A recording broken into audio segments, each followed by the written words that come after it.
Hola, vull agrair la invitació que em fan els amics i les amigues de Finques Amat per compartir algunes reflexions sobre tot això que està passant i les possibles conseqüències que podria tenir.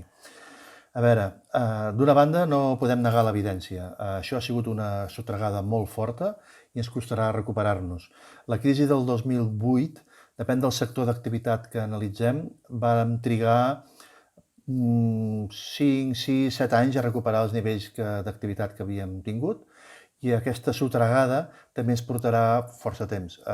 Depèn del sector d'activitat, això trigarem a recuperar-ho 1, 2, 3 anys, no ho recuperarem en 3 mesos. Una cosa és que en 3 mesos nosaltres ens atrevim a sortir a anar a dinar a un restaurant, una altra cosa és que els restaurants, els concerts, les sales de teatre recuperin els nivells d'activitat que tenien. Per no parlar de sectors que han quedat greument tocats, com ara, per exemple, el turisme. Aquest any el turisme quedarà amb nivells d'ocupació zero, i a més la marca ha quedat profundament afectada i ja veurem quan recuperem la confiança com per pensar que Espanya és un lloc on es pot anar a descansar i a disfrutar quan és un dels països més afectats a nivell de morts i d'infectats de tot el món, d'un virus que encara està per veure si serà cíclic i si l'any que ve al març podríem tornar a tenir un nou episodi. Costarà pensar que la gent planifica les seves vacances i el seu relax a casa nostra, i si això és així, el que tardarem a recuperar els indicadors de turisme, d'activitat, d'oci, etc., seran més alts poder del que es pensem alguns. D'altra banda, quan hi ha aquestes sotragades tan fortes, aquestes crisis tan fortes, hi ha un problema molt greu de circulant, hi ha un problema molt greu de caix, els nivells de facturació, tornant al turisme, per exemple, baixen a zero, i aquesta circumstància només la pot aguantar bé qui té tresoreria o qui encara té accés al finançament. Això és un bé escàs, per molt que el govern prometi coses, i ara hi ha un tema de liquidesa en el mercat. Si a més afegim que alguns dels mercats, l'immobiliari i el turístic, són molt fragmentats, és un territori molt abonat a processos de fusions i adquisicions. Podria ser que ara veiéssim petits molt debilitats que són objecte de processos de concentració. I això seria una modificació de les regles del mercat o de l'estructura del nostre mercat que coneixíem fins ara. Insisteixo, de molt fragmentat a no tan fragmentat, fruit d'una conjuntura com aquesta que segur que tindrà conseqüències. L'altra cosa és que probablement haurem de redissenyar molts dels nostres serveis. Igual que quan vàrem tenir atemptats terroristes vàrem tenir que modificar protocols per transmetre a la gent la idea de que això era un espai segur, si tu muntaves unes Olimpíades, a més d'un bon espectacle esportiu, tenies que garantir que hi havia mesures de seguretat adequades per poder fer aquell espectacle en condicions. Ara haurem d'afegir mesures sanitàries adequades per poder garantir que es fan les activitats en condicions.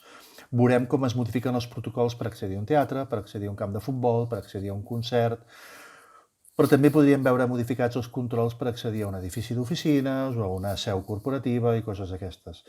Crec que començarem a veure com normal que hi hagi bioalcohol per rentar-se les mans o que hi hagi control de temperatura a l'accés i podria haver-hi més coses. Però aquesta característica d'incorporar amb normalitat protocols de control sanitari formarà part de la proposta de valor. És a dir, tu, si muntes uns apartaments turístics, doncs probablement tinguis que habilitar aquest tipus de coses perquè el teu públic estigui una miqueta més tranquil.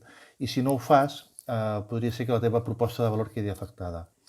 Ja veníem acostumats a pensar que els temps que corren, el món contemporani, ens demanava gesticulacions, això que en diem verd, responsables mediambientalment, correcte reciclatge dels residus, anar eliminant l'ús de plàstic, i aquesta corrent que ja teníem probablement li haurem d'afegir tots aquests protocols sanitaris dintre del mateix paquet mental d'un correcte equilibri amb el planeta. Entenem per equilibri amb el planeta ja no només no fer servir plàstic, sinó garantir que no estem malalts i que l'espai és segur. Crec que això afectarà profundament l'accés a equipaments, a edificis i, per tant, tots els serveis i propostes que tenen lloc dintre d'aquests edificis. Insisteixo, teatres, concerts, etc. I l'última idea que volia compartir és que ara ens sembla que tot canviarà, que tots hem pensat molt en tot el que està passant i que ara quan sortim d'aquí serem molt més amables i que tindrem ganes d'estimar tothom i que tindrem ganes d'anar a la platja i que modificarem els nostres usos. I em sembla que, encara que sembli una idea contradictòria en tot el que he dit fins ara, moltes de les coses que ara ens pensem que canviaran, no canviaran tant. Per exemple, el teletreball. Ara tothom teletreballarà. No. Si fins ara teletreballava un 5%, la dada me la invento, no ho sé, i ara està teletreballant un 95%, quan tot això acabi, teletreballarà, no sé, un 15 o un 20%, que és molt més del que hagués passat si haguéssim continuat com anàvem. Però és molt menys del que ara alguns es pensen. Hi ha gent que ja s'imagina tancant les oficines i fent tot teletreball. Jo crec que això no serà, aquest tipus de canvis no seran tan contundents com avui, enmig de la crisi, poguéssim pensar. Però vaja, és una patacada forta, alguns sectors tardaran anys a recuperar-se, hi haurà processos de concentració, de fusions i adquisicions per la debilitat que hi haurà en els mercats fragmentats. Crec que s'hauran de renovar les propostes incorporant protocols sanitaris a llocs ara inversemblants i crec que algunes de les coses que ara ens semblen segur que modificarem la nostra conducta, poder la realitat serà una miqueta més apaivagada. Gràcies.